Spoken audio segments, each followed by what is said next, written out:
الحمد لله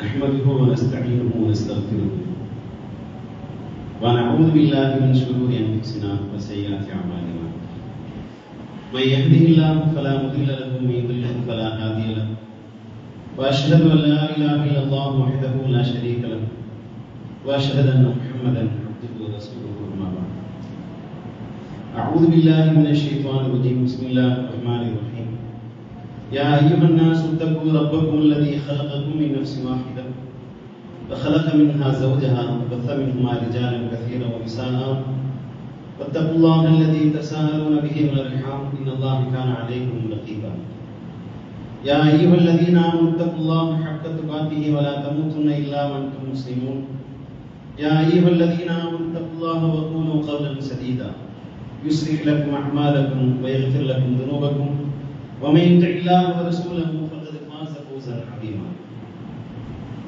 رب اشرح لي صدري ويسر لي امري واحلل عقدة من لساني يفقهوا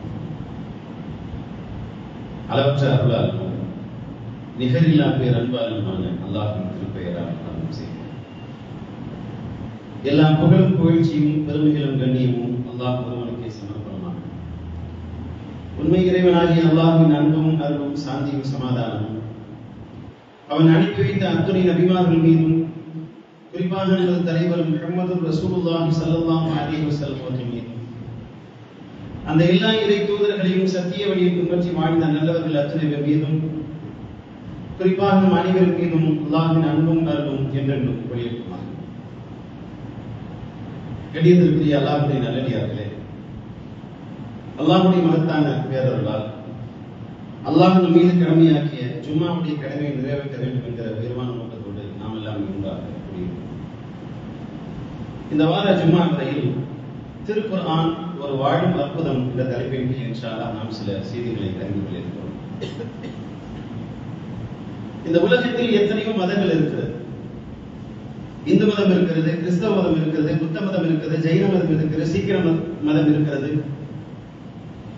உலகத்தில் எத்தனையோ மதங்கள் இருக்கிறது. ஒவ்வொரு மதத்தினரும் தங்கள் கையில் ஒரு நூலை வைத்துக் கொண்டிருக்கிறார்கள். அந்த நூல் தான் கடவுள் தந்த நூல், அதுதான் இறை வேதம் என்று எல்லோரும் நம்பிக்கொண்டிருக்கிறார்கள். முஸ்லிம்களான நாம் திருக்குர்ஆனை கையில் ஏந்தி அது அல்லாஹ்வின் வேதம் என்று உளப்பூர்வமாக நம்பிக்கை கொண்டிருக்கிறோம். நான் மற்ற மதத்தினருடைய நம்பிக்கைக்கும் நம்முடைய நம்பிக்கைக்குமான அடிப்படை வேறுபாடு என்ன என்றால், மற்ற மத நூல்களை நம்பலாம், ஆனால் அதை நிரூபிக்க முடியாது. இது இறை வேதம் தான் என்று நான் நம்புகிறேன் என்று ஒருவர் தன்னளவில் நம்பிக்கொள்ளலாமே தவிர அதை இறை வேதம் தான் என்று சந்தேகமாக நிரூபிக்க முடியுமா என்றால் அப்படி போட்டிக்கெல்லாம் கொண்டு வந்து நிரூபிக்க முடியாது. அதற்கு எந்த மதத்தினரும் தயாராக இல்லை. திருக்குர்ஆனுடைய பெரிய ஆச்சரியம் என்னவென்றால், அது வெறும் நம்பிக்கை என்பதை தாண்டி விஞ்ஞானிகளிடத்தில், அறிவியல் மேதைகளிடத்தில் கொண்டு வந்து சந்தேகத்திற்கு இடமில்லாமல் இது இறை வேதம் தான் என்று நம்மால் நிரூபிக்க முடியும். விஞ்ஞான உண்மைகளை சொல்கிற தகவல்களை எடுத்துக்கொண்டாலும், திருக்குர்ஆன் சொல்லப்பட்டிருக்கிற தத்துவங்களை எடுத்துக்கொண்டாலும், எந்த வகையில் எந்த கண்ணோட்டத்தில் நீங்கள் குர்ஆனை அணுகினாலும் அதை ஒரு போட்டிக்கு கொண்டு வந்து நிறுத்தினால், ஒரு போட்டியை நடத்தினால் திருக்குர்ஆன் சந்தேகத்திற்கு இடமில்லாமல் இது அல்லாஹ்வின் வேதம் தான் என்று நிரூபிக்கிற விதமாக அருளப்பட்டிருக்கிறது.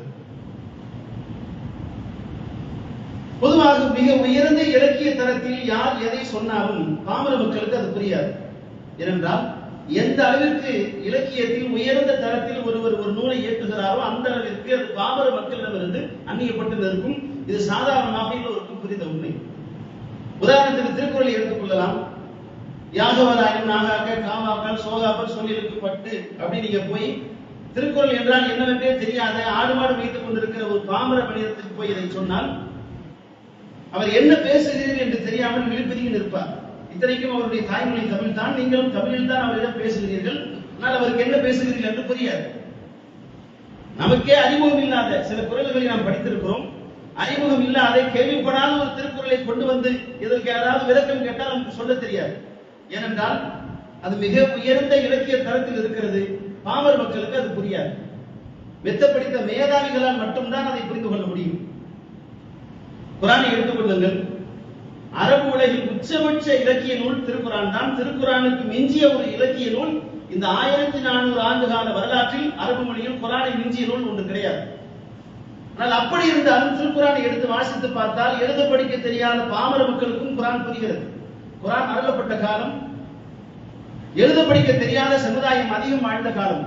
அந்த அரபு மண்ணில் நபிகள் நாயகம் ஸல்லல்லாஹு அலைஹி வஸல்லம் குரானை கொண்டு வந்து இது அல்லாஹ் எனக்கு தந்த வேதம் என்று சொன்னபோது அந்த சமுதாயத்தில் எழுத படிக்க தெரிந்தவர்கள் மிக மிக சொற்பமானவர்களே இருந்தார்கள்.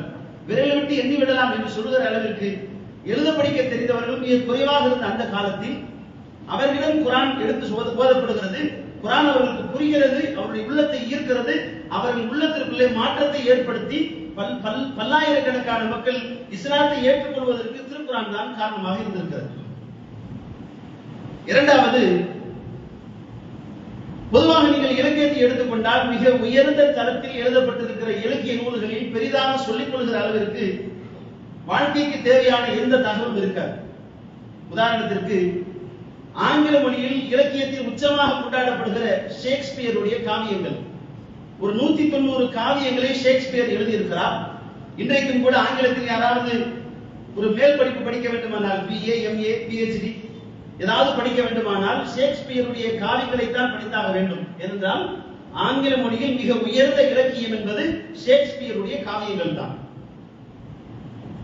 ஆங்கிலேயர்கள் இந்தியாவை ஆண்டு கொண்டிருந்த காலத்தில் நாங்கள் இந்தியாவை கூட இழக்க தயாராக இருக்கிறோம், ஆனால் ஷேக்ஸ்பியருடைய காவியங்களை இழக்க முடியாது என்று ஒரு வட்டார வழக்கு சொல்ல அவர்களிடம் இருந்தது.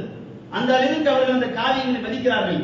சரி, என்னதான் இருக்கிறது அதில் என்று தேடி எடுத்து வாசித்து பார்த்தால் நடைமுறை வாழ்க்கைக்கு தேவையான எந்த தகவலும் எந்த செய்தியும் அதில் இருக்காது. என்ன இருக்கிறது? சிறு வயதில் நம்முடைய நன்னிமாக்கள் தாதிமாக்கள் சாப்பாடு ஊட்டுகிற போது கதை சொல்வார்கள் இல்லையா? ஒரு ஊரில் ஒரு மன்னர் இருந்தார், அந்த மன்னருக்கு ஒரு மகன் இருந்தார் என்று ஒரு கதை சொல்வார்கள் இல்லையா? பாட்டி கதை சொல்வது போல சில கதைகளும் கற்பனை கதாபாத்திரங்களால் உருவாக்கப்பட்ட நாடகங்கள் தான் ஷேக்ஸ்பியருடைய காவியங்கள்.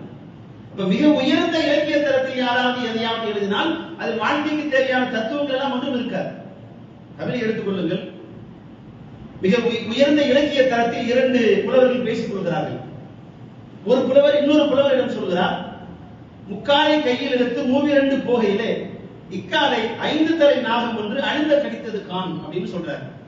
அதாவது முக்காலை அப்படின்னா 3 கால், எல்லாருக்கும் 2 கால் தானே, 3 கால் இருந்தா வயதான காலத்தில் நடக்க முடியாதவர்கள் குச்சி ஊண்டி நடப்பார்கள் இல்லையா, அதைத்தான் முக்கால் என்று சொல்வார்கள். அதாவது 3 கால்.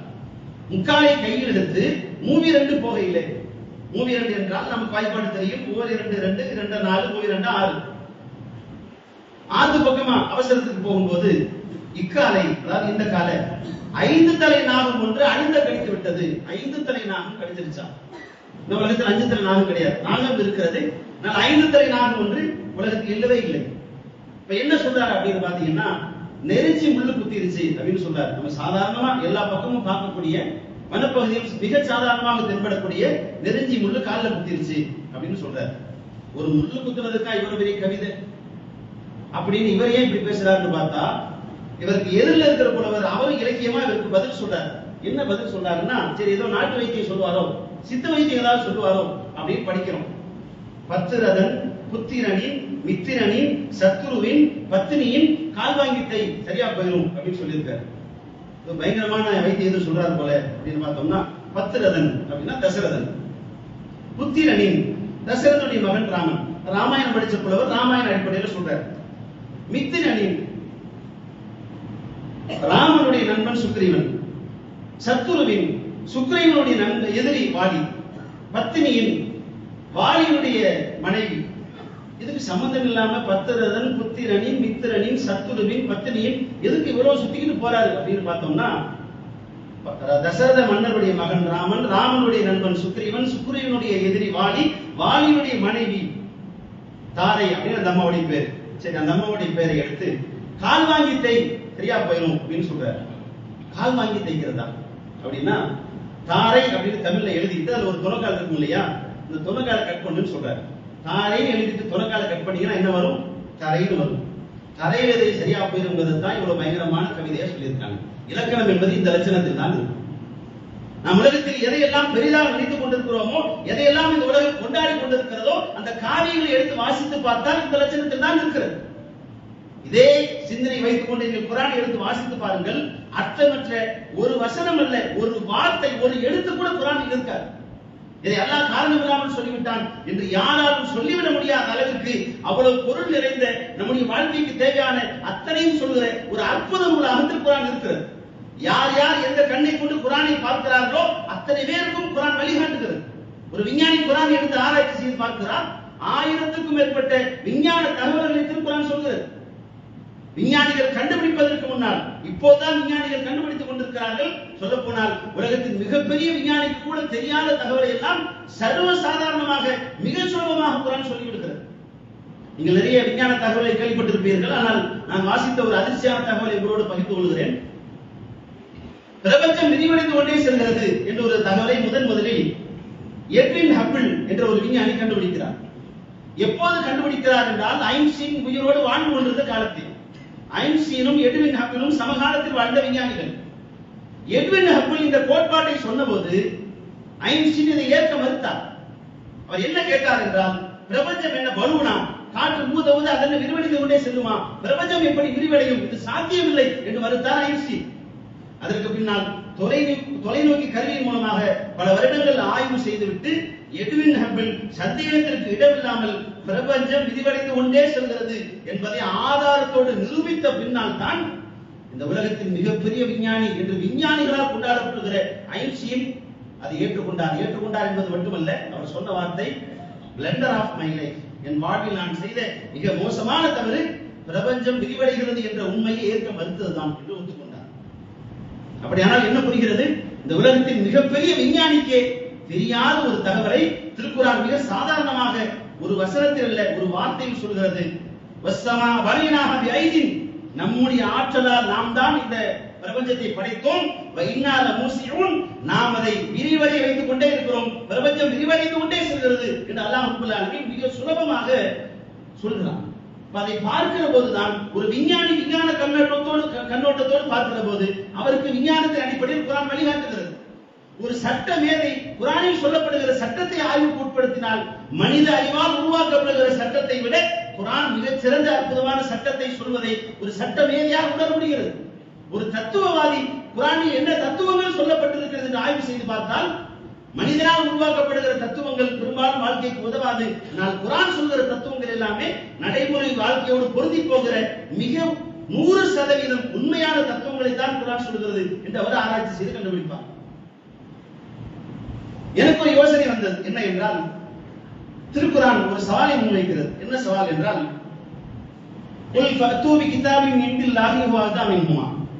உங்களால் முடியுமானால் குரானை போல இன்னொரு குரானை கொண்டு வாருங்கள் பார்க்கலாம். இது அல்லாஹ்வின் வேதம். அல்லாஹ்வின் வேதம் தானா என்று யாருக்காவது சந்தேகம் இருந்தால் இந்த குரானை போல நீங்கள் ஒரு குரானை கொண்டு வாருங்கள். இது முதல் சவால். சரி, முடியவில்லை, பரவாயில்லை.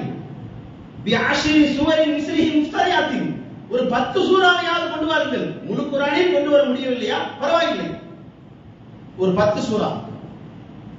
சரி, அதுவும் முடியவில்லையா? மூன்றாவது கட்டத்திற்கு அல்லாஹ் ஒரு சவாலை முன்வைக்கிறான்.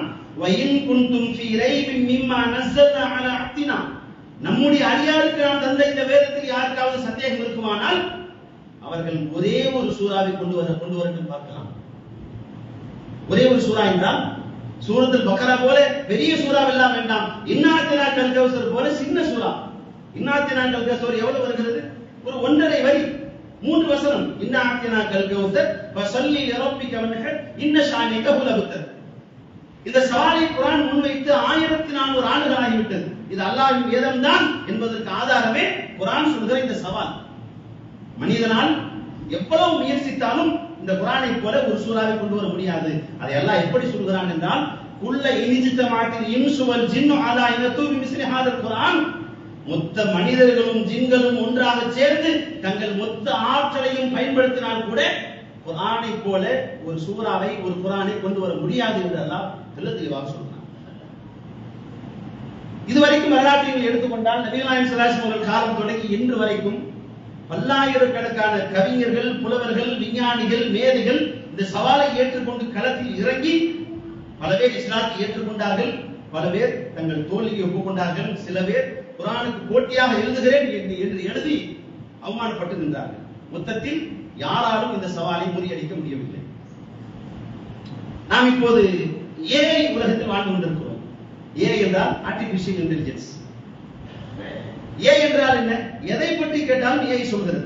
நீங்கள் செல்போனில் வைத்து பயன்படுத்துகிற ChatGPT, ஜெமினி அல்லது கிளவுட், ஏதோ ஒரு ஏஐ, எதை பற்றி எந்த தகவலை கேட்டாலும் ஏஐ சொல்கிறது, மிக துல்லியமாக சொல்கிறது. ஏஐ வந்த பின்னால் இந்த உலகம் மிகப்பெரிய மாற்றத்தை சந்தித்திருக்கிறது. டிரைவர் இல்லாமல் கார் ஓடுகிறது, மனிதர்கள் இல்லாமல் ஒரு கம்பெனியை, ஒரு ஃபேக்டரி இயக்குகிற அளவிற்கு டெக்னாலஜி வளர்ந்திருக்கிறது. சொல்ல போனால் ஒரு மருத்துவர் என்ன நோய் என்று கண்டுபிடித்து சொல்வதை விட ஏஐ மிக துல்லியமாக கண்டுபிடித்து சொல்கிறது. இவையெல்லாம் நிரூபிக்கப்பட்ட ஆதாரப்பூர்வமான விஞ்ஞான உண்மைகள். எனக்கு என்ன யோசனை தோன்றியது என்றால், நாம் ஏஐயிடம் கேட்டு பார்த்தால் என்ன, குர்ஆனை போல இன்னொரு சூறாவை உன்னால் கொண்டு வர முடியுமா என்று கேட்டு பார்த்தால் என்ன என்று ஒரு யோசனை வந்தது. சரி, விசித்திரமான யோசனை இருந்தாலும் செயல்படுத்தி பார்க்கலாம் என்று ஏஐயிடம் நான் கேட்டேன். உன்னால் குர்ஆனை போல ஒரு சூறாவை கொண்டு வர முடியுமா? எல்லோரும் யாரோடு எதிர்பார்க்கிறீர்கள்? என்ன பதில் சொல்லியிருக்கும்? முடியும்னு சொல்லியிருக்குமா? முடியாதுன்னு சொல்லியிருக்குமா? ஒரு சூறாவை கொடுத்திருக்குமா? ஒரு சின்ன சூறாவாவது தந்திருக்குமா? சீக்கிரம் சொல்லுங்க அப்படின்னு எல்லோருடைய முகத்திலும் இந்த ஆவல் இருப்பதை நான் பார்க்கிறேன். நீங்களும் வீட்டிற்கு போன பின்னால் இதை செய்து பாருங்கள். நான் கேட்டேன், உன்னால் குர்ஆனை போல ஒரு சூறாவை கொண்டு வர முடியுமா என்று கேட்டேன். ஏஐ சொன்ன பதில், ஒரு சூறாவை அல்ல, ஒரு வசனத்தை கூட என்னால் மட்டுமல்ல எவனாலும் கொண்டு வர முடியாது. என்னால் நம்ப முடியவில்லை. இது எப்படி சாத்தியம்? எதை கேட்டாலும் அது செய்கிறது. ஒரு சோதனை முயற்சி என்ற அடிப்படையில் இதுவரைக்கும் இல்லாத ஒரு புதிய திருக்குறளை உருவாக்கி என்று கேட்டேன், உருவாக்கி தந்தது. பைபிளில் இல்லாத ஒரு புதிய பைபிள் வசனத்தை உருவாக்கி கொண்டு என்று கேட்டேன், உருவாக்கி தந்தது. எதை கேட்டாலும் செய்கிறது. ஆனால் குர்ஆனை பற்றி கேட்டால் மட்டும் சாத்தியமே இல்லை என்று சொல்கிறது. சரி, நான் திருப்பி கேட்டேன், உன்னால் ஏன் முடியாது? உலகத்தின் மொத்த அறிவு உன்னிடத்தில் இருக்கிறது.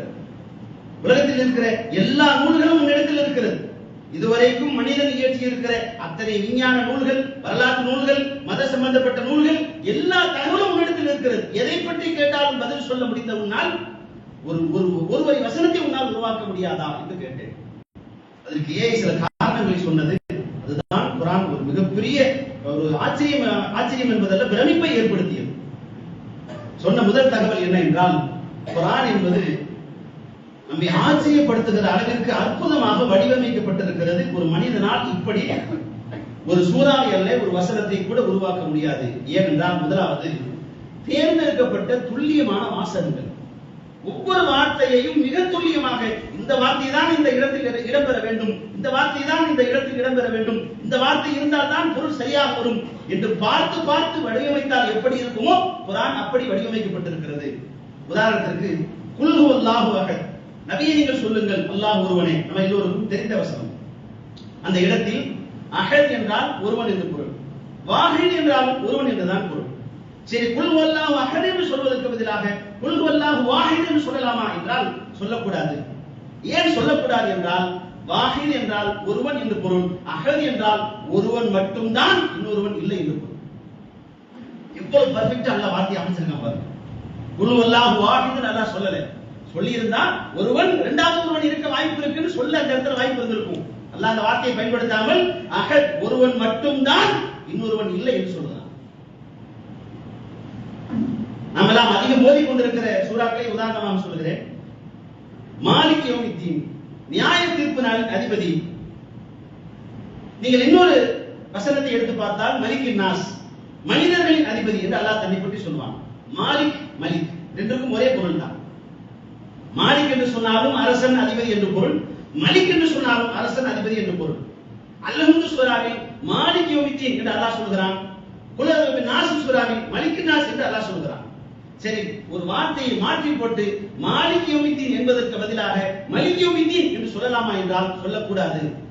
ஏன் சொல்லக்கூடாது என்றால், மலிக் என்றால் அரசன் என்று பொருள். அரசன் என்றால் ஒரு அரசன் தன்னை நேசித்தவர்களையும் ஆடுவான், தன்னை விரும்பாதவர்களையும் ஆட்சி செய்வான்.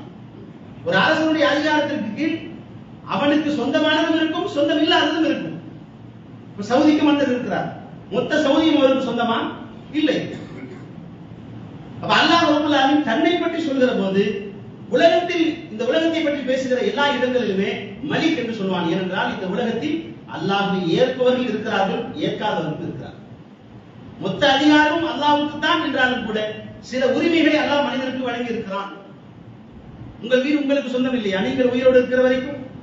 அப்ப சின்ன சின்ன ஒரு அதிகாரங்களை எல்லாம் மனிதனுக்கு வழங்கி இருக்கிற காரணத்தினால் உலகத்தில் அல்லாஹ் தன்னை பற்றி சொல்கிற போது மலிக் என்று சொல்கிறான். ஆனால் மறுமை பற்றி எடுத்துக்கொண்டால் மலிக் என்று அல்லாஹ் சொல்ல மாட்டான், மாலிக் என்று தான் சொல்வான். என்றால் மாலிக் என்றால் வெறும் அரசன் அதிபதி என்று மட்டும் பொருள் அல்ல, மொத்த அதிகாரமும் அல்லாஹ் ஒருவனுக்கு தான் என்று சொந்தக்காரன் என்று பொருள். அப்படியானால் மறுமையில் யாருக்கும் எந்த மனிதனுக்கும் அணு கூட அதிகாரம் கிடையாது. அங்கு யாரும் அதிகாரம் கொண்டாட முடியாது, அங்கு யாரும் உரிமை கொண்டாட முடியாது. மொத்த அதிகாரம் அல்லாஹ்வுக்கு தான். அதனால் தான் மறுமை பற்றி பேசுகிற போது அல்லாஹ் ரப்பல் ஆலமீன் மாலிக் என்று சொல்கிறான், உலகத்தை பற்றி பேசுகிற போது மலிக் என்று சொல்கிறான். இன்னொரு வசனத்தை உதாரணமாக சொல்கிறேன். சூரா அல்-ஃபஜ்ர் அத்தியாயத்தில் வஜாஅ ரப்புக வல் மலக்கு ஸஃபன் ஸஃபா, மலக்குகள் அணிவகுக்கும் ஒரு இறைவன் வரும்போது என்று அல்லாஹ் சொல்வான். வரும்போது இந்த அந்த இடத்தில் எல்லாம் பயன்படுத்துகிற வாசகம் ஜா என்றால் வந்தான் என்று பொருள். சரி, வந்தான் என்று சொல்வதற்கு அரபியில் 10 வார்த்தைகள் இருக்கிறது. ஜா என்றால் வந்தான் என்று பொருள், அத்தா என்றால் வந்தான் என்று பொருள், கதிமா என்றால் வந்தான் என்று பொருள், ஹதர என்றால் வந்தான் என்று பொருள். இப்படி 10 வார்த்தைகள் இருக்கிறது. நம்முடைய மொழி தாய்மொழி தமிழில் உதாரணத்துக்கு சொல்வதாக இருந்தால் சொன்னான் என்று சொல்வதற்கு 10க்கும் மேற்பட்ட வார்த்தைகள் இருக்கிறது. சொன்னான், கூறினான், இயம்பினான், செப்பினான், புகழ்ந்தான், அறைந்தான், இவை எல்லாவற்றிற்கும் ஒரே பொருள் தான் சொன்னான். இது எல்லா மொழியிலும் உள்ளது. அப்ப ஜா என்று அல்லாஹ் பயன்படுத்துகிறான். ஜா என்பதற்கு பதிலாக அத்தா என்று சொல்லலாமா, கதிமை என்று சொல்லலாமா, ஹதா என்று சொல்லலாமா, வேற ஏதாவது வாசகத்தை வைத்து பயன்படுத்தலாமா என்றால் பயன்படுத்தக்கூடாது. ஏனென்றால் அத்தா என்றால் வெறுமனே வந்தான் என்று பொருள், ஜா என்றால் படை பரிவாரங்களோடு வந்தான் என்று பொருள். அந்த வசனம் அப்படித்தான் வருகிறது. மலக்குகள் அணிவகுக்க உமது இறைவன் கம்பீரமாக வரும்போது என்று அல்லாஹ் சொல்லுவான். அதாவது குர்ஆன் எப்படி வடிவமைக்கப்பட்டிருக்கிறது என்றால் ஒவ்வொரு வார்த்தையும் பார்த்து பார்த்து இந்த இடத்தில் இந்த வாசகம் தான் இடம்பெற வேண்டும் என்று தேடி தேடி தேர்வு செய்தால் எப்படி இருக்குமோ அப்படி இருக்கிறது. இரண்டாவது, வாசகம் தரக்கூடிய ஆழமான பொருள். அது என்ன ஆழமான பொருள்? சரி, வாசகத்தை தேர்வு செய்து விட்டால் ஏனோதானோ என்று குர்ஆன் தேர்வு செய்யப்படவில்லை. ஒவ்வொரு வார்த்தைக்குள்ளும் மிக மிக ஆழமான, நம்மால் யோசித்து கூட பார்க்க முடியாத அளவுக்கு பொருள் இருக்கிறது. உதாரணத்திற்கு அல்ஹம்துலில்லாஹி ரப்பில் ஆலமீன், அகிலங்களின் அதிபதியான அல்லாஹ்வுக்கு எல்லா புகழும். இதில் வாசகத்தை நன்றாக கவனித்து பாருங்கள். ஆலமீன், அகிலங்கள். வானத்திற்கு அதிபதி என்று சொல்லி இருக்கலாம், பூமிக்கு அதிபதி என்று அல்லாஹ் சொல்லி இருக்கலாம், அல்லது நாம் வாழுகிற இந்த கேலக்சிக்கு, இந்த பிரபஞ்சத்திற்கு அதிபதி என்று சொல்லி இருக்கலாம், இந்த சூரிய குடும்பத்திற்கு என்று சொல்லி இருக்கலாம். ஆனால் அல்லாஹ் என்ன சொல்கிறான் என்றால் மொத்தத்திற்கும், மொத்த அண்டத்திற்கும், மொத்த அகிலத்திற்கும். அப்படியானால் விஞ்ஞானிகள் சொல்கிறார்கள், நாம் வாழுகிற இந்த கேலக்சியை போல பல்லாயிரக்கணக்கான கேலக்சிகள் இந்த பேரண்டத்தில் இருக்கலாம். விஞ்ஞானிகள் சொல்கிறார்கள், அதை யாராலும் அறியவும் முடியாது, கண்டுபிடிக்க வழியும் கிடையாது. ஏனென்றால் நாம் இப்போதுதான் சந்திரனுக்கு போய்விட்டு செவ்வாய்க்கு ராக்கெட் அனுப்பி கொண்டிருக்கிறோம். விஞ்ஞானிகள் சொல்கிற இந்த கேலக்சியை தாண்டி போவது என்பது நிஜத்தில் அல்ல, கற்பனை கூட சாத்தியமில்லை. குர்ஆன் என்ன சொல்கிறது என்றால் அதையும் சேர்த்து அகிலத்திற்கே அவன் தான் அதிபதி. இந்த வாசக அமைப்பு இருக்கு, பிரமிக்கிறது. அது மட்டுமல்ல, அல்ஹம்து, எல்லா புகழும். அப்படித்தான் நாம் பொருள் வைக்கிறோம். ஆனால் அல்ஹம்து என்பதற்கு எல்லா புகழும் என்று மட்டும் பொருள் அல்ல.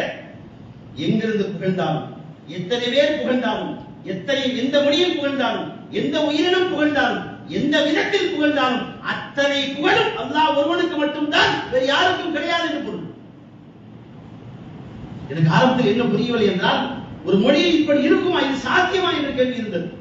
அதற்கு பின்னால் ஏஐ சொன்ன தகவல் உண்மைதானா என்று நான் தேடி பார்க்கிற போது இஜாசுல் குர்ஆன், குர்ஆனுடைய அற்புதம் என்று ஒரு 100க்கும் அதிகமான நூல்களை இமாம்கள் எழுதி வைத்திருக்கிறார்கள். அந்த நூல்களில் இந்த தகவல் எல்லாமே ஏற்கனவே பதிவு செய்யப்பட்டு ஆதாரப்பூர்வமாக உறுதியாக இருக்கிறது. இது கற்பனையாக ஏஐ சொன்ன தகவல் அல்ல. உங்களுக்கு சில சந்தேகம் வரலாம், ஏஐ சொல்வதை எப்படி ஏற்றுக்கொள்வது, கொஞ்சம் கூட புரிய சொல்லலாம் இல்லையா? உண்மைதான், ஏஐ சில நேரம் தவறான தகவலை தரலாம். நான் அதை 1க்கு 2 முறை ஊர்ஜிதம் செய்து பார்த்தேன். இஜாசுல் குர்ஆன், குர்ஆனுடைய அற்புதம் என்ற தலைப்பில் 100க்கும் அதிகமான புத்தகங்கள் இணையதளத்தில் இலவசமாக கிடைக்கிறது. இந்த புத்தகங்கள் எழுதப்பட்டு குறைந்தபட்சம் 500 வருடங்களுக்கு மேல் இருக்கும். அப்போதே குர்ஆனை பற்றி ஆய்வு செய்து இந்த எல்லா உண்மைகளையும் அவர்கள் எழுதிவிட்டார்கள். ஏஐ அந்த புத்தகத்திலிருந்து எடுத்துத்தான் சொல்கிறது. சரி, வாசகத்தை அல்லாஹ் துல்லியமாக தேர்வு செய்திருக்கிறான் ஒன்று. இரண்டாவது, வாசகம் சொல்லக்கூடிய மிக மிக ஆழமான பொருள். உதாரணத்திற்கு இன்னா அத்தினாக்கல் கௌசர், நபியே நாம் உமக்கு கௌசர் என்ற தடாகத்தை தந்தோம் என்று அல்லாஹ் சொல்கிறான். கௌசர் என்றால் நாளை மறுமையில் நபிகள் நாயகம் ஸல்லல்லாஹு அலைஹி வஸல்லம் தரப்படுகிற ஒரு தடாகம் தான் கௌசர், நமக்கு தெரியும். ஆனால் கௌசர் என்றால் தடாகம் என்று மட்டும் பொருள் அல்ல, அதிகமான நன்மை என்று பொருள். வழி வழியாக தலைமுறை தலைமுறையாக தொடரக்கூடிய நன்மை என்று பொருள். இந்த எல்லா பொருளுமே நபிகள் நாயகம் ஸல்லல்லாஹு அலைஹி வஸல்லம் அவர்களுக்கு மிக கனகச்சிதமாக பொருந்துகிறது. அப்ப மொத்தத்தில் குர்ஆன் என்பது மிக துல்லியமான வாசகங்களால் வடிவமைக்கப்பட்டிருக்கிறது.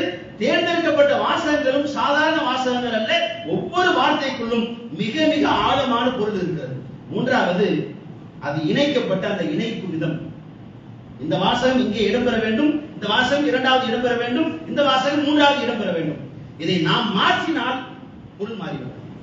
உதாரணத்திற்கு பிஸ்மில்லாஹிர் ரஹ்மானிர் ரஹீம், அளவற்ற அருளாலும் நிகரற்ற அன்புடையவனுமாகிய அல்லாஹ்வின் திருப்பெயரால். நம்ம எல்லோருக்கும் தெரிந்த வசனம். ரஹ்மான் என்றால் அளவற்ற அருளால், ரஹீம் என்றால் அதுவும் அதே பொருள் தான், நிகரற்ற அன்புடையவன். சரி, வாசகத்தை மாற்றி போட்டு பிஸ்மில்லாஹிர் ரஹ்மானிர் ரஹீம் என்று சொல்வதற்கு பதிலாக ரஹீமிர் ரஹ்மான் என்று சொல்லலாமா என்றால் சொல்லக்கூடாது. ஏன் சொல்லக்கூடாது என்றால், ரஹ்மான் என்றால் நல்லவர்களுக்கும் கெட்டவர்களுக்கும் அருள் செய்பவன் என்று பொருள், ரஹீம் என்றால் நல்லவர்களுக்கு மட்டும் அருள் செய்பவன் என்று பொருள். அப்ப அல்லாஹ் இந்த உலகத்தை பொறுத்த வரைக்கும் ரஹ்மானாக இருக்கிறான், அதாவது நல்லவர்களுக்கும் அருள் காட்டுகிறான், கெட்டவர்களுக்கும் இரக்கம் காட்டுகிறான். ஆனால் மறுமை பொறுத்த வரைக்கும் அல்லாஹ் ரஹீம், நல்லவர்களுக்கு மட்டும்தான், தன்னை ஏற்றுக்கொண்டவர்களுக்கு மட்டும்தான் அல்லாஹ் இரக்கம் காட்டுவான். உலகம் தான் முதலில், மறுமை இரண்டாவது. அதனால் தான் அல்லாஹ் வாசகத்தை எப்படி அமைத்திருக்கிறான் பாருங்கள். பிஸ்மில்லாஹிர் ரஹ்மானிர் ரஹீம் என்று சொல்கிறான், ரஹீமிர் ரஹ்மான் என்று சொல்லவில்லை. இய்யாக நஅபுது வ இய்யாக நஸ்தஈன், அந்த வாசகத்தை மாற்றி அமைத்து நஅபுதுக வ நஸ்தஈனுக என்றும் சொல்லலாம். இரண்டு முறை பொருள் தான். இறைவா உன்னை வணங்குகிறோம், உன்னிடம் உதவி தேடுகிறோம். ஆனால் நஅபுதுக வ நஸ்தஈனுக என்று சொன்னால் உன்னை வணங்குகிறோம், உன்னிடம் உதவி தேடுகிறோம் என்று பொருளாகும்.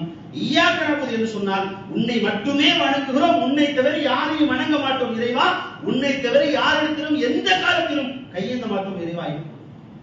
அது ஒவ்வொரு விளக்கும் அப்படி பிரமிக்க வைக்கிறது. நாம் ஓதுகிற இந்த குர்ஆனுக்குள் இவ்வளவு ஆச்சரியங்கள் இருக்கிறதா?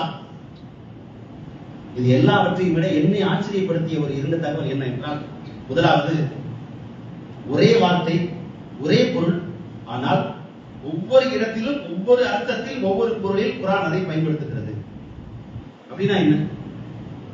உதாரணத்துக்கு அர்-ரஹ்மான் என்ற அத்தியாயத்தில் ஃபபி ஐய ஆலாஇ ரப்பிக்குமா துகதிபான், இந்த ஃபபி ஐய ஆலா என்ற இந்த வசனம் அர்-ரஹ்மான் என்ற சூராவில் 31 முறை வருகிறது.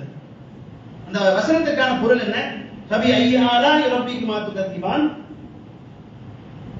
நீங்கள் இரு சாராரும், அதாவது மனிதர்களும் ஜின்களும், உங்களில் இரு சாராரும், அதாவது ஆண்களும் பெண்களும், நீங்கள் இரு சாராரும் உங்களில் இரு சாராரும் இறைவனின் அத்தாட்சியில் எதை பொய்யாக்குவீர்கள், உங்களால் முடியுமா என்று அல்லாஹ் கேட்கிறான். உண்மைதான், மனிதர்களால் ஜின்களால் ஆண்களால் பெண்களால் யாராலும் முடியாது. இது அல்லாஹ் முன்வைக்கக்கூடிய ஒரு சவால். இந்த ஒரு சவால், இந்த ஒரு வசனம், இந்த ஒரு செய்தி 31 முறை திரும்ப திரும்ப திரும்ப திரும்ப அந்த சூறாவில் வருகிறது. அதாவது அல்லாஹ் ஒரு தகவலை சொல்வான். خلقல் இன்சான மின் ஸல்ஸாலில் கல்ஃபஹார் வ خلقல் ஜான்ன மின் மாரிஜின் மின் நார் ஃபபி ஐய ஆலாஇ ரப்பிக்குமா துகதிபான், ரப்புல் மஷ்ரிகைன் வ ரப்புல் மக்ரிபைன் ஃபபி ஐய ஆலாஇ ரப்பிக்குமா துகதிபான். ஒரு செய்தி அல்லாஹ் சொன்ன பின்னால் அடுத்து உடனடியாக ஃபபி ஐய ஆலா சொல்வான். நன்றாக கவனியுங்கள், வாசகம் ஒன்றுதான், பொருள் ஒன்றுதான், ஆனால் திரும்ப திரும்ப 31 இடத்தில் வருகிறது. ஏஐ சொன்ன தகவல் என்ன என்றால், 31 இடத்திலும் 31 பொருளில் குர்ஆன் இதை பயன்படுத்துகிறது. எனக்கு புரியல, 31 இடத்துல ஓகே, 31 இடத்துல எப்படி வரும்?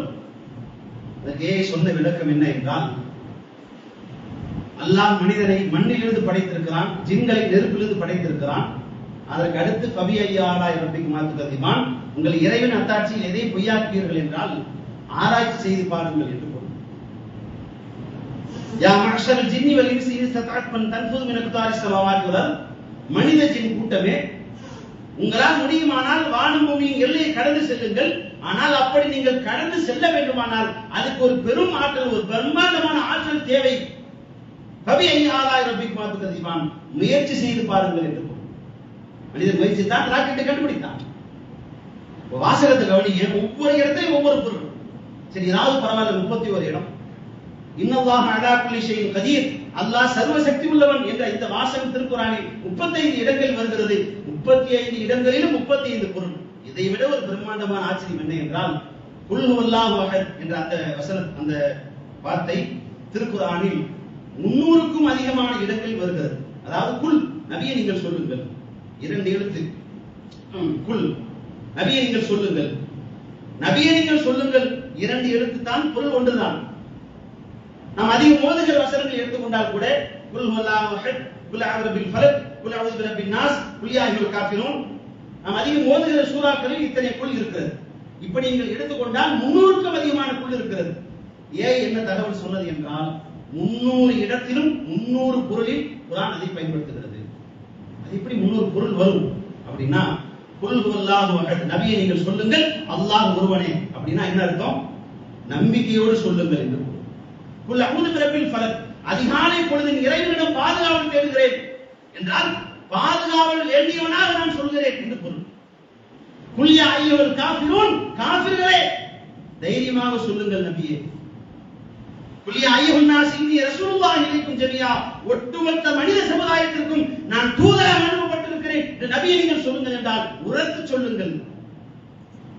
இப்படி அர்த்தம் மாறுது பாருங்க. சொல்லுங்கள் ஒரு வார்த்தை தான், ஆனால் ஒவ்வொரு இடத்திலும் ஒவ்வொரு மாதிரி சொல்லுங்கள். சரி, இந்த எல்லா தகவலையும் கூட என் அறிவுக்கு எட்டியவரை நான் அரபு நூல்களை எடுத்து தேடி பார்த்து ஊர்ஜிதம் செய்து விட்டேன். ஏன் சொன்ன தகவல் உண்மைதானா என்று. அல்லாஹ்வுடைய அருளால் எல்லாமே நான் என் அறிவுக்கு எட்டியவரை உண்மை. நான் என் அறிவுக்கு அப்பாற்பட்ட ஒரு தகவலை சொன்னது, என்னால் அதை ஊர்ஜிதம் செய்ய முடியவில்லை. ஏனென்றால் அதை ஊர்ஜிதம் செய்கிற அளவுக்கு எனக்கு அறிவில்லை. உங்களால் முடிந்தால் நீங்கள் அதை ஊர்ஜிதம் செய்து கொள்ளுங்கள். என்ன தகவல் என்றால், வார்த்தைகளுக்குள் இருக்கும் ஓசை. இதான் தலைப்பு, வார்த்தைகளுக்குள் இருக்கும் ஓசை.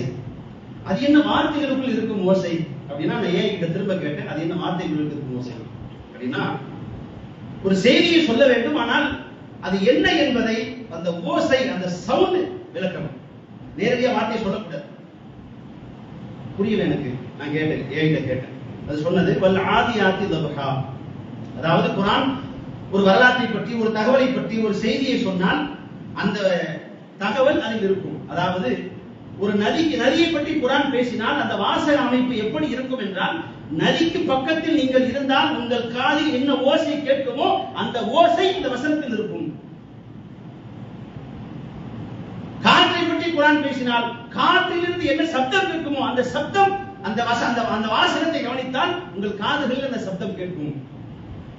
சரி, உதாரணம் சொல்லுங்க நான் கேட்டேன். வல் ஆதியாத்தி தபஹா ஃபல் மூரியாத்தி கதஹா ஃபல் முகீராத்தி சபஹா.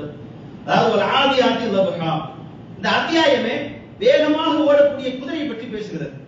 லபஹா, கதஹா, சுபஹா, நக்ஆ.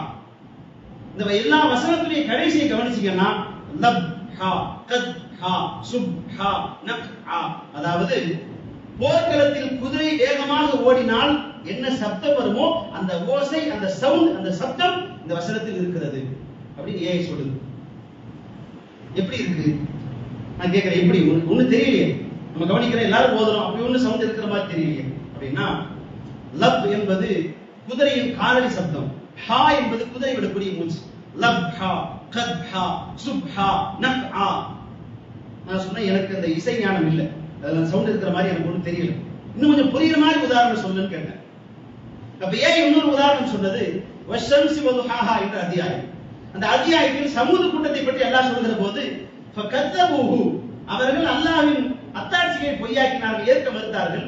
ஃபஅகருஹா, அல்லாஹ் அற்புதமாக தந்த ஒட்டகத்தை அவர்கள் அறுத்து கொலை செய்தார்கள். எனவே அல்லாஹ் அவர்களை தண்டித்தான்.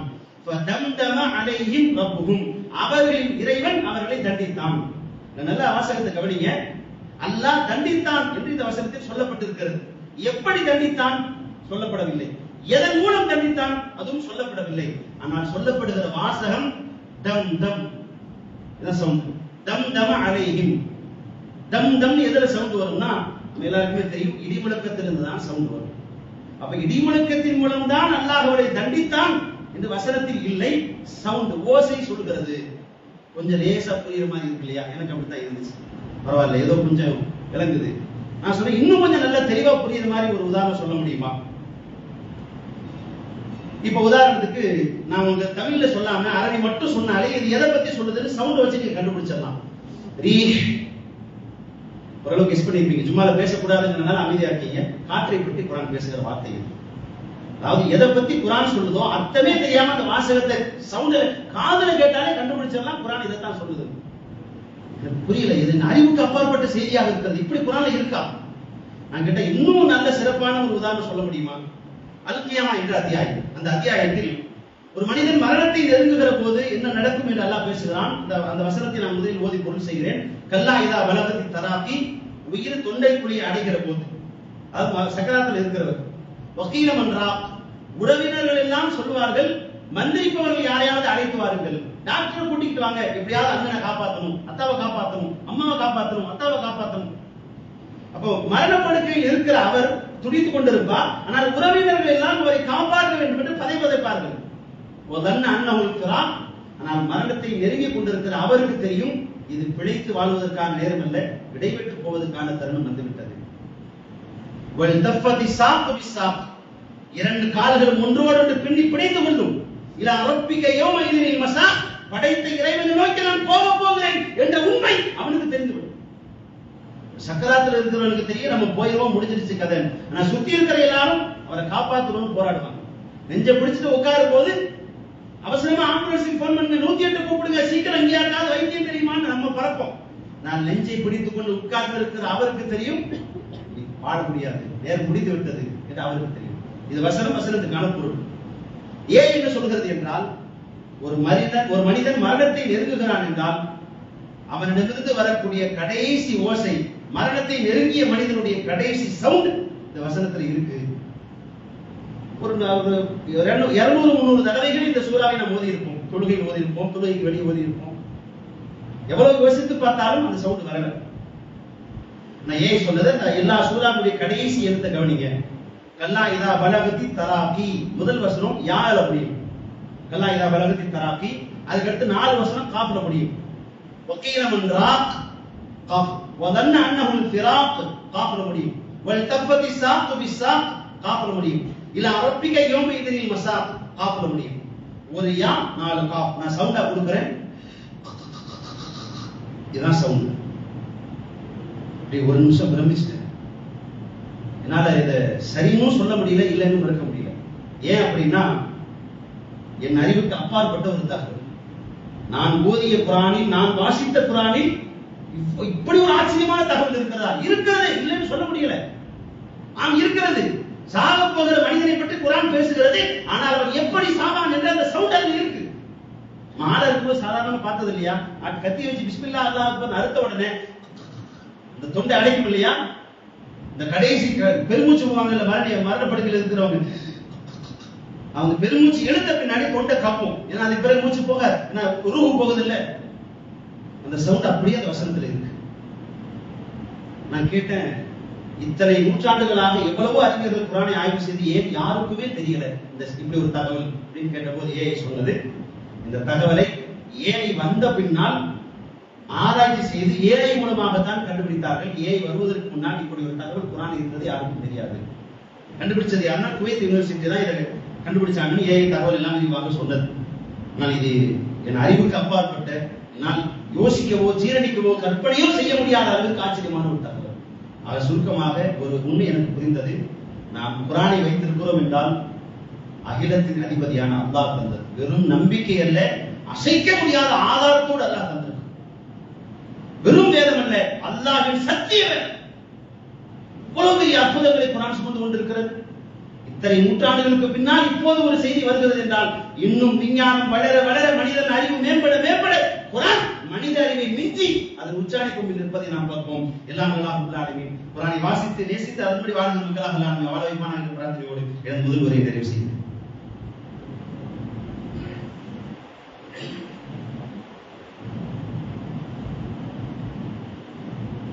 அல்ஹம்துலில்லாஹ் வஸ்ஸலாத்து வஸ்ஸலாமு அலா ரசூலிஹி வ அலா ஆலிஹி வஸஹ்பிஹி அஜ்மஈன்.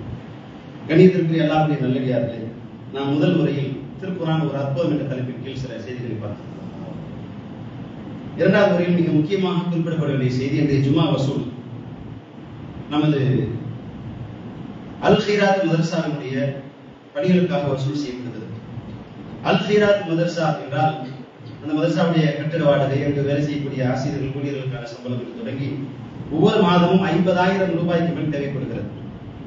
மாத சந்தா, அப்புறம் பள்ளிவாசல் எடுக்கக்கூடிய வசூல் எல்லாம் சேர்த்து பார்த்தால் கூட ஒவ்வொரு மாதமும் பட்ஜெட் பற்றாக்குறையில் தான் நிர்வாகம் அதை நடத்தி கொண்டு வருகிறது. சரி, அப்படி நடத்துவது மதரசாவினால் நமக்கு என்ன நன்மை என்று கேட்டால், அல்லாஹ்வின் பேரருளால் இதுவரைக்கும் இந்த 5 ஆண்டுகளில் 100க்கும் அதிகமான நம்முடைய பிள்ளைகள் சகோதரிகள் அங்கு ஆலிமாக்களாக மார்க்கத்தை பயின்று வந்து ஒரு மன நிறைவு. எந்த எந்த பகுதிக்கு சென்றாலும் அங்க யார் ஓதி கொடுக்குறாங்க அப்படின்னா என் பிள்ளை தான் ஓதி கொடுக்குது அப்படிங்கிறது ஒரு சந்தோஷம். நான் ஒரு ஆசிரியர் என்ற முறையில் யாருமா ஆசிரியர் அப்படின்னு கேட்டா நம்ம பிள்ளை தான் ஓதி கொடுக்குது, சரியா அல்ஹம்துலில்லாஹ். எப்ப மௌத்து வரும்னு தெரியாது இல்லையா. ஒருவேளை நாம் இறந்து விட்டால் நம்மிடத்தில் ஓதிய ஒரு 100 மாணவிகள் ஆங்காங்கே ஓதி கொடுத்துக் கொண்டிருக்கிறார்கள், பயான் செய்து கொண்டிருக்கிறார்கள் என்கிற போது அல்ஹம்துலில்லாஹ் அல்லாஹ் நமக்கு அந்த பாக்கியத்தை கொடுப்பினை தந்திருக்கிறார். உதவி செய்த வகை உங்களுக்கு மிகப்பெரிய நன்மை. ஏனென்றால் இந்த மதரசா உங்கள் உதவியால் தான் நடத்தப்பட்டுக் கொண்டிருக்கிறது. நீங்கள் கொடுக்கவில்லை என்றால் மதரசாவை நடத்த முடியாது. ஏனென்றால் கட்டட வாடகை, ஊழியர்களுக்கான சம்பளம் எதுவுமே செய்ய முடியாது. எல்லா பணியும் நிறுத்த வேண்டியதுதான். அப்ப இது நாள் வரைக்கும் நடந்தது யாரால்? உங்கள் உதவியால். நீங்கள் தான் அதை நடத்திக் கொண்டிருக்கிறீர்கள். அந்த நன்மை இன்ஷா அல்லாஹ் உங்களுக்கு தான். அங்கு ஓதிவிட்டு யார் யார் எங்கெல்லாம் அமர்ந்து ஓதி கொடுக்கிறார்களோ அத்தனை பேருடைய மொத்த நன்மை இன்ஷா அல்லாஹ் நாளை மறுபடியும் உங்கள் கணக்கில் தான் வர வைக்கப்படுகிறது. அப்ப அந்த மதரசாவுடைய பணிகளுக்காக வேண்டி ஒரு ஜும்மால ஒரு 50-100 அப்படின்னு இல்லாம ஒரு மாத சந்தாங்கிற அடிப்படையில் எப்படி உங்கள் வீட்டிற்கு நீங்க கரண்ட் பில் கட்டுறீங்க, அப்புறம் கேபிள் கனெக்ஷனுக்கு ஒரு அமௌண்ட் கட்டுறோம், செல்போனுக்கு ரீசார்ஜ் பண்றோம் இல்லையா, அது மாதிரி அல் ஹைராத் மதரசாவுக்கு, பெண்கள் மதரசாவுக்கு என்னுடைய கணக்குல இருந்து ஒரு நன்மை. சுன்னத் ஜமாத்தில் நான் பார்த்த ஒரு நல்ல விஷயம், ரொம்ப சிறப்பான ஒரு விஷயம் என்ன அப்படின்னா, பாக்கியாத் சாலிஹாத் மதரசா இருக்கு வேலூர்ல. அங்க போய் நீங்க பாத்தீங்கன்னா 500 மாணவர்கள் ஆரம்பத்தில் ஓதினார்கள், இப்போது 300 மாணவர்கள் வரைக்கும் ஓதுகிறார்கள் என்றால் எவ்வளவு மாணவர்கள் ஓதினாலும் அந்த மதரசாவில் சாப்பாடு ஆக மாட்டாங்க. 3 வேளை சாப்பாடு ஒரு வீட்டுல இருந்து வரும். எப்போ வருதுன்னு கேட்டீங்கன்னா 50-60 வருடங்களாக அந்த குடும்பம் அந்த அந்த மாணவருக்கு சாப்பாடு கொடுத்துட்டு இருப்பாங்க. அவங்களுக்கு யாருக்கு சாப்பாடு கொடுத்தோம்னு தெரியாது. 7ஆம் நம்பர் டோக்கன் அந்த வீட்டுக்குள்ள அப்படின்னா 7ஆம் நம்பர் டிஃபன் எடுத்துட்டு போவாங்க, காலையில சாப்பாடு செய்வாங்க, வச்சு கொண்டு வச்சிருவாங்க. அந்த மாணவர் எடுப்பாரு, சாப்பிடுவாரு, கழுவி வச்சிருவாரு. திரும்பி மத்தியானம் 7ஆம் நம்பர் அந்த டிஃபன் எடுத்துட்டு போவாங்க, வந்து வச்சிருவாங்க. அந்த மாணவர் 7 ஆண்டுகள் அந்த மதரசாவில் ஓதுகிறார் என்றால் 7 வருடமும் அந்த குடும்பம் தான் அவருக்கு சாப்பாடு கொடுத்துருக்கும். இது மாதிரி ஒரு வருஷம் 2 வருஷம் இல்ல, 60-20 ஆண்டுகளாக தலைமுறையாக அந்த மதரசாவை ஊர் மக்கள் எல்லாம் சேர்ந்து சாப்பாடு கொடுத்து தேவைகளை நிறைவு செய்து நடத்தி கொண்டிருக்கிறார். அது மாதிரி அந்த மதரசா உங்களுடைய பொறுப்பு. இன்ஷா அல்லாஹ் என் வீட்டுக்கு நான் வாடகை கொடுப்பது போல என்னால் முடிந்தது 1000களில் முடிந்தவர்கள் 1000களில் கொடுங்கள், 500களில் முடிந்தவர்கள் 500களில் கொடுங்கள், 100களில் முடிந்தவர்கள் 100 ரூபாய்களில் கொடுங்கள். அதுவும் முடியாவிட்டால் 50 ரூபாய். நம்ம வீட்டுல ஒரு கணக்கு மாதிரி ஒவ்வொரு மாதாந்திர கணக்குல ஒரு சந்தா, இந்த அமௌண்ட் நம்ம மதரசாவுக்கு நம்ம பிள்ளைக்கு ஓதுறாங்க, நன்மை இன்ஷா அல்லாஹ் நமக்கு வரணும். நான் மட்டும் கொடுக்க கூடாது, பையனுக்கு வசியத்து பண்ணுங்க, மகனே நான் இறந்துட்டேன்னா எனக்கு ஒரு நீ கொடு, பேருக்கு வசியத்து பண்ணுங்க. தலைமுறையாக இந்த மதரசா நடக்க வேண்டும் இன்ஷா அல்லாஹ். நீங்கள் தான் அதற்கு பொறுப்பு. எனவே யாரிலிருந்து வேண்டுமானாலும் நல்ல முன்மாதிரி எடுத்துக்கொள்ளலாம். எனவே அவர்களைப் போல நாமும் இன்ஷா அல்லாஹ் இந்த மதரசாவை மிகச்சிறப்பாக நடத்தும் எல்லாம் நமக்கு உதவி செய்யட்டும். அல் ஹைராத் மதரசா அட்மிஷன் நடக்கிறது, ஆலிமா அட்மிஷன், தீனியாத் அட்மிஷன், அப்புறம் குர்ஆனை மனனம் செய்வதற்கான அட்மிஷன், பல அட்மிஷன் நடக்குது. இன்ஷா அல்லாஹ் உங்களுடைய பிள்ளைகளை அதில் சேர்த்து மதரசா உதவுமாறு கேட்டுக்கொள்கிறோம். எல்லாம் நல்ல இறைவன் நம்மை கடைசி முஸ்லிம்களால் வாழ வைப்பானாக. வாஹிதவனா அல்ஹம்துலில்லாஹி ரப்பில் ஆலமீன். அஸ்ஸலாமு அலைக்கும் வரஹ்மத்துல்லாஹி வபரகாத்துஹு.